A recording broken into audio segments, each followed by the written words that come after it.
So what's good, TMG fam? It's your boy Ellen. I'm back with another reaction. How y'all feel? Welcome back to the channel. Salute. So listen, the title of this next video is "This Book Older Than the Bible Has Just Revealed the Truth About What Happened to Jesus." Now, real quick before we go further, if you had to guess, or if I had to guess or put some money on it, where do you think they probably found this book at? If I was a betting man, I'd be like, the Vatican. The Vatican is possibly where they found it at. I don't know that to be true. Just speculating, you know what I mean? But we're going to get into this controversy. So if you're new to the channel, man, hit that subscribe button, join the family, and let's see what they talking about. Let's get into it real quick like.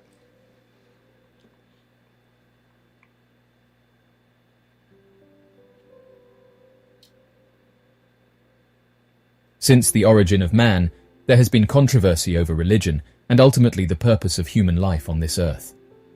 Because there are countless religions and interpretations of why we are here, people have lots of different answers to that one important question: who created us? Christianity has broken into many sectors throughout the years, each adhering to their own moral codes and interpreting the Bible in different ways. True. Like any piece of the literature, the Bible is indeed up to interpretation. However, it's hard to interpret a story when it was never told in the first place. According to the Ethnography Museum of Ankara in Turkey, a new version of the Bible believed to be between 1,500 and 2,000 years old has resurfaced, and it's caused upheaval to the Christian faith. This is because this Bible includes the Gospel of Barnabas. The story reveals that Jesus Christ was never nailed to the cross and that he was also not the Son of God. Whoa. This story insists that Jesus was only a prophet and that his fate was not crucifixion, but that he instead made it to heaven.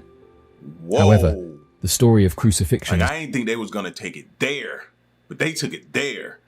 Oh, I know this book right here sparked a lot of controversy. I know it did. But that he instead made it to heaven. However, the story of crucifixion is not completely lost. In this story, Judas Iscariot was believed to be nailed to the cross instead. This book came to light during a heist when a group of thieves attempted to smuggle highly valuable goods across the Mediterranean Sea. This version of the Bible is believed to be worth over $25 million due to its shocking revelations and antiquity. It's no secret that the world of Christianity and the world of Islam have been at odds for years. However, this contention is largely based on how we as people should interpret Jesus' place in the Bible and thus honor him thereafter. Because this new biblical story reveals that Jesus quite possibly knew the Prophet Muhammad and foresaw his arrival, it can be said that if Christians do decide to honor this new gospel, then their teachings and belief systems might align differently. However, it's common practice of any church, but especially the Christian church, to pick and choose which stories they want to include in modern practice. It takes a keen scholarly eye to authenticate the true intent of Jesus' word at the conception of the Bible, but it takes only several elders of the church to manipulate the transcriptions to align with modern belief systems. See, this is why I say you should believe in what you believe in. You know what I mean? Nobody should be looked at or treated a certain way because of who they or what they believe in. That's your choice. And you don't have to feel bad about it. Nothing. That's your choice. That's between you and your higher power. You know what I mean? You shouldn't infringe on anybody's rights or their religious beliefs, in my opinion. That's just me. The church to manipulate the transcriptions to align with modern belief systems.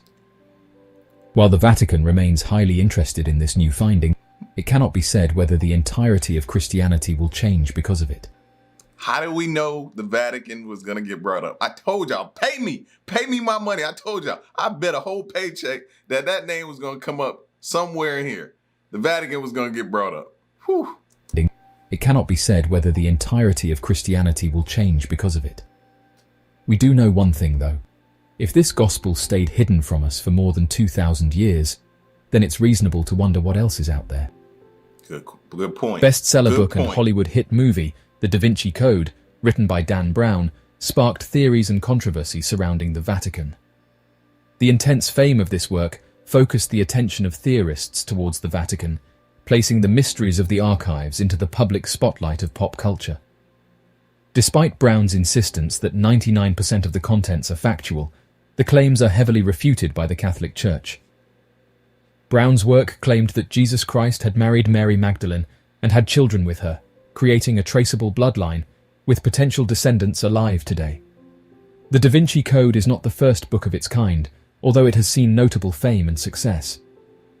Since the Da Vinci Code made such claims surrounding Jesus and the Church, conjecture grew, and popular theories now suggest that the true bloodline of Jesus Christ is concealed within the Vatican Apostolic Archives. One piece of supposed evidence for the theory that Jesus had a wife and children, and subsequent descendants alive today, is that there is little known about Christ between his birth and early childhood, and then the years before his death, in his early 30s. The focus of Christ's life within the Bible is largely on his birth and work leading to his crucifixion, hence the Christmas and Easter celebrations. But what was Jesus doing in the other 20 years of his life? This is the question many have begun asking. For many, marrying, having children, creating a family is a probable assumption. It's certainly the one made by Dan Brown. The Bible states Mary of Magdala was a follower and travelled with Jesus. However, Brown and other theorists believe their relationship to one another was more intimate and suggest that the two married. So, what do we believe could be within the Vatican Apostolic Archives? Good Documentation of Jesus' bloodline potentially being held within the Vatican is a relatively common theory, though the form of this documentation is also in debate. Some believe messages and letters between St. Paul and Emperor Nero contain first-person accounts surrounding Jesus Christ's life, including a written record of his bloodline. Others believe individuals who had seen Jesus personally had drawn portraits of Jesus, and these are contained within the Vatican Apostolic Archives. All right, we need a warrant. I feel like in all the shows that I watched, like law shows and different things like that, we need to obtain a warrant and get up in the Vatican, man, and see what we can find. Is there any truth to this? Like, and I have to pose that question to y'all. Have y'all heard of this before? Like, this is pretty interesting. And it's always surrounding something to do with the Vatican, located or hidden somewhere in the Vatican. Maybe the answers to the questions that have caused so much controversy during our time. That's insane to think about. Drawn portraits of Jesus, and these are contained within the Vatican Apostolic Archives. The earliest, publicly known portraits of Jesus were created approximately 200 years after his death. Why does the Catholic Church need to protect the knowledge surrounding the bloodline of Jesus Christ, if it is indeed contained within the Vatican Apostolic Archives? The answer here is likely rather simple. Evidence of Jesus' bloodline has the potential to contradict the teachings of the Church and therefore undermine Holy Scripture. The implications of Jesus having descendants is a complicated thought. If the relatives of Christ, and therefore the relatives of God, were alive and accessible, then the role of the Pope would be far less significant. However, well, if that were to be true and they were worried about that affecting the religious teachings that have been going on since forever, then to me that would say, okay, we're more interested in control than we are in religious teachings and making sure we get our word and our prayers and everything answered and living right and all that type of stuff. And instead of doing right, we're worried about more so control. Does that come off to anybody else that way? Were alive and accessible, then the role of the Pope would be far less significant. However, realistically, after tracing a bloodline for hundreds of generations, the vast majority of people would be related. Tracing a bloodline back for only 20 generations could find up to 1 million relatives, and with the ever-increasing population, locating the closest descendant would be an ever-challenging task. If the Vatican Apostolic Archives holds documentation of Jesus' bloodline, how updated is it? And with such a vast number of descendants, do you think the bloodline could be traced through to modern society? Do you think revealing this knowledge would conflict with the teachings of the Bible, the Church, and Holy Scripture? Christians have long held any sacred remnants from the time period when Jesus walked the earth. Ancient Catholics stormed the world in search of anything that they could bring back to Europe, from holy relics mentioned in the Bible to bone fragments of a saint, so that they might have a physical memorial for reverence in their sanctuaries. Although there is a long history of falsifying artifacts for the sake of profit or prominence, one of the most hotly contested of these is the Shroud of Turin, also known as the Holy Shroud. This piece of linen, found in the 14th century, bears a negative image of a man that some believe to be Jesus Christ, and claim that the cloth is his burial shroud. The cloth was denounced in 1389 as a fake, a claim that faced heated opposition, and the modern-day Catholic Church has neither denounced nor endorsed the shroud. We've heard about this cloth. Recently, new details have emerged. The Shroud of Turin... Now, the last cloth that we saw, the image in the cloth wasn't this clear. Now, it seems like every time we see it, the face on it and the image on it gets clearer and clearer. Now, that's making me think, okay, is this really real? Or are these just fakes going around? These are replicas going around and people are just putting them out there, because the face just keeps getting more. The first time I see it, you could just see the silhouette. Now you're seeing like the full face. So I'm like, okay, which one is the real one? Heated opposition, and the modern-day Catholic Church has neither denounced nor endorsed the shroud. It's crazy. Recently, new details have emerged. The Shroud of Turin's authenticity has been heavily debated since its first appearance in 1390, while also holding firm the position as one of the most well-known relics of the Catholic Church.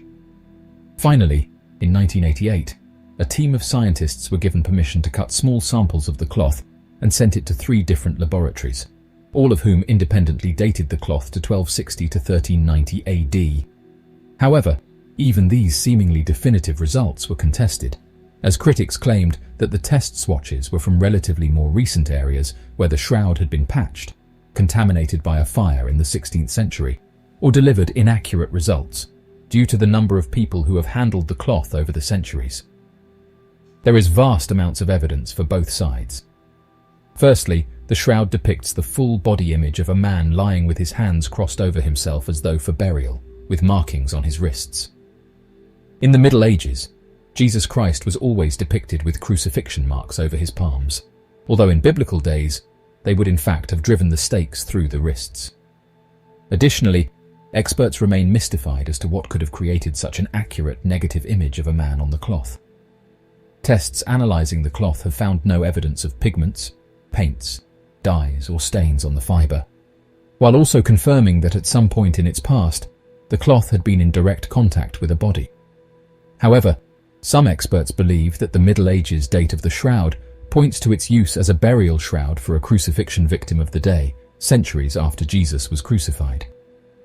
Adding to speculation, in 2018, a bloodstain pattern analysis was performed on the shroud and concluded that the faint blood flow stains came from different angles and were not produced by one body as it was being laid out for burial. Believers in the shroud have also pointed out that the Middle Ages radiocarbon date could have been based on years of the shroud being on public display for believers to touch, kiss, and pray over after its reveal in the 14th century. True. As well as possible carbon monoxide contamination, both instances which could conceivably cause a 1st century artifact to be inaccurately dated as Middle Ages. No paints or substances. No matter which side of the authenticity argument you find yourself on, an enduring mystery of the shroud is the source of the image of a man. If it were painted on as part of the supposed forgery of the Middle Ages, chemists would be able to analyze and identify the chemical profiles of the pigments used, as well as identify microscopic signs of brushstrokes, both of which are conspicuously lacking. In fact, there is no evidence of any form of paint, dye, or any other substance being used to darken the fibers. It's as if the individual fibers simply changed color of their own accord, presumably from chemical reactions as a result of laying upon the body as the burial shroud of Jesus Christ.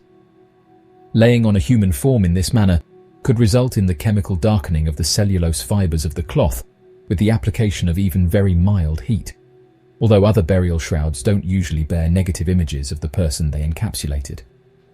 Additionally, there is the presence of bloodstains and badly decomposed DNA that points to the fact that this was likely used for some type of body. Another hypothesis for the source of the image stems from the fact that the image imprinted on the cloth is a negative, that is, the dark and bright parts of the image are reversed, which is a technique in photography. Some argue that if the cloth were indeed a medieval forgery, the image could have conceivably been imprinted on the cloth using primitive photography materials that would have been accessible, such as silver nitrate and a quartz lens. That's always true. Researchers have been able to create replications of the shroud using these simple techniques, although they haven't been successful in making the image remain on the cloth when the silver is removed.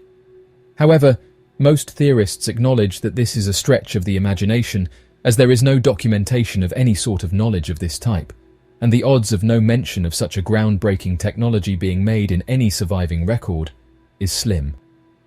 The fact that the image is likely not man-made, but possibly rather the result of a chemical happenstance, refutes the theory that the Shroud of Turin was a clever forgery of the Middle Ages, and the radiocarbon dating rules out the authenticity of it being a 1st century burial shroud. Theory moderates combine these two compelling pieces of evidence and suggest that perhaps the linen was the shroud of a crucified man in the Middle Ages, something that was not unheard of for the time. Whether or not the Shroud of Turin is ever proven to be authentic or merely a forgery, it's nonetheless an incredibly powerful artifact that contributes greatly to the faith of millions of people all over the world.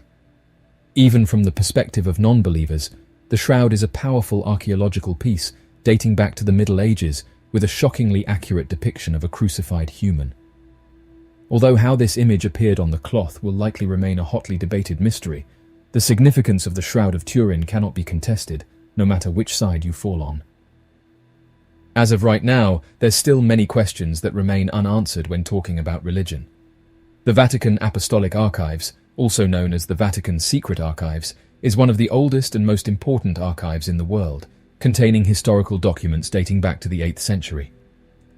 I feel like we need to get in there. I ain't going alone though, bro. Because a lot of stuff that go in there don't make it out. But look at this, man. Like, it's probably so much. And I know we've said this before, but it's so much down here, man. So much stuff. And I think part of me thinks they want it down there to keep it down there for a reason. You know what I mean? They don't want to change things. They don't want to, just change the way things have always been. They want to control you. So letting this stuff get out to the public, it'll start people asking questions, wanting to change things. And they not having that. They not at all. So what good way to keep this stuff down here? Don't have no access. Don't allow no access to the public. And things can continue on as they were and how they've always been. Change, man. People don't like change.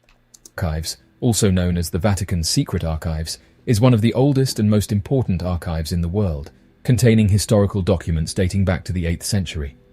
You can't tell me it ain't no answers to some secrets or some stuff hidden down here. It just looking at it gives you that vibe.